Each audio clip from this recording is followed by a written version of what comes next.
Welcome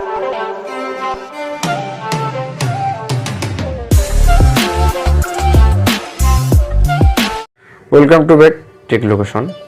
কেমন আছেন সবাই? আশা করছি অনেক ভালো আছেন। আজকে আমরা কথা বলবো বর্তমান সময়ের গেমিং ফোনকে নিয়ে। বর্তমান কম্পিটিশন মার্কেটে অন্যান্য কোম্পানির মতো টেকনো পিছিয়ে নেই। টেকনো সম্প্রতি একটি ফোন লঞ্চ করেছে, তার নাম হলো টেকনো প্রভা 4 প্রো। কি কি থাকতেছে এবং কাদের জন্য বেস্ট হবে এই সকল কিছু নিয়ে আমি আপনাদের সাথে থাকবো অবকর সিদ্দিক, আর আপনারা দেখতেছেন টেক লোকেশন। তো চলুন সময় নষ্ট না করে শুরু করে ফেলি।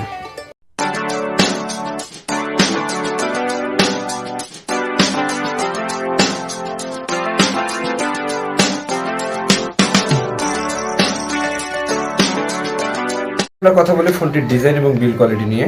ফোনটিতে আমরা পাচ্ছি প্লাস্টিক বডি। ফোনটির রিয়ারে রয়েছে ডুয়াল ক্যামেরা সেটআপ। ফোনটির ডান সাইডে রয়েছে পাওয়ার বাটন ও ভলিউম বাটন। ফোনটির বাম সাইডে রয়েছে সিম ট্রে। ফোনটির থিকনেস 9.19 মিলিমিটার। আর ফোনটির নিচে রয়েছে speaker, type C port, primary microphone এবং হেডফোন জ্যাক। ফোনের ডিসপ্লে নিয়ে, ফোনটিতে 6.6 ইঞ্চি বিশাল বড় মাপের display, full HD plus AMOLED panel, যার রেজুলেশন 1080x2460 পিপিআই।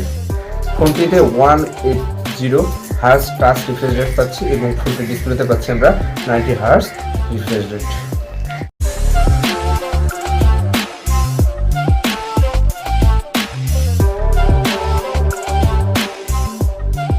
এবার কথা বলা যাক ফোনটির ক্যামেরা নিয়ে।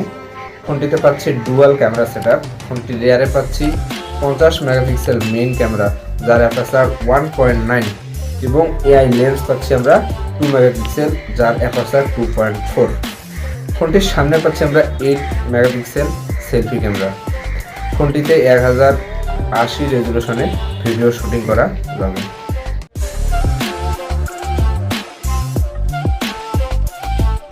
বলি অপারেটিং সিস্টেম নিয়ে।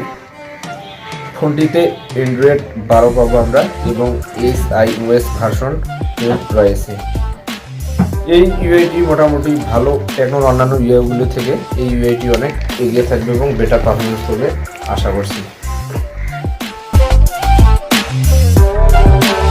এবার কথা বলবো ফোনটির সবচেয়ে বড় ইন্টারেস্টিং পয়েন্ট হচ্ছে ফোনটির প্রসেসর। ফোনটিতে মিডিয়াটেক হিলিও G99 প্রসেসর পাবো। এই সিস্টেমটি ব্যবহার করা হয়েছে, এটি একটি অক্টাকোর প্রসেসর, যার স্পিড 2.2 GHz।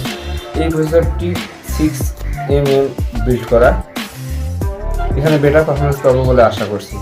ফোনটিতে সিপিইউ হিসেবে পাবো মনি G57। ফোনটিতে আমরা ফ্রি ফায়ার এবং অন্যান্য গেমগুলো নর্মালভাবে খেলেছি, তেমন কোনো ল্যাগিং ইস্যু পাইনি, কেননা মিডিয়াটেক হিলিও G99 প্রসেসরটি একটি গেমিং প্রসেসর। এছাড়া আমরা পাবজি ও অন্যান্য গেমগুলো খেলেছি, তেমন কোনো ল্যাগিং ইস্যু ছিল না।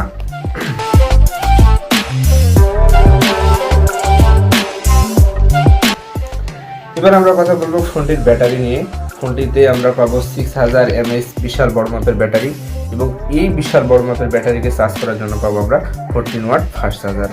আর এই ফোনটিকে চার্জ করতে আমাদের সময় লেগেছে প্রায় 1 ঘন্টা 20 মিনিটের মতো।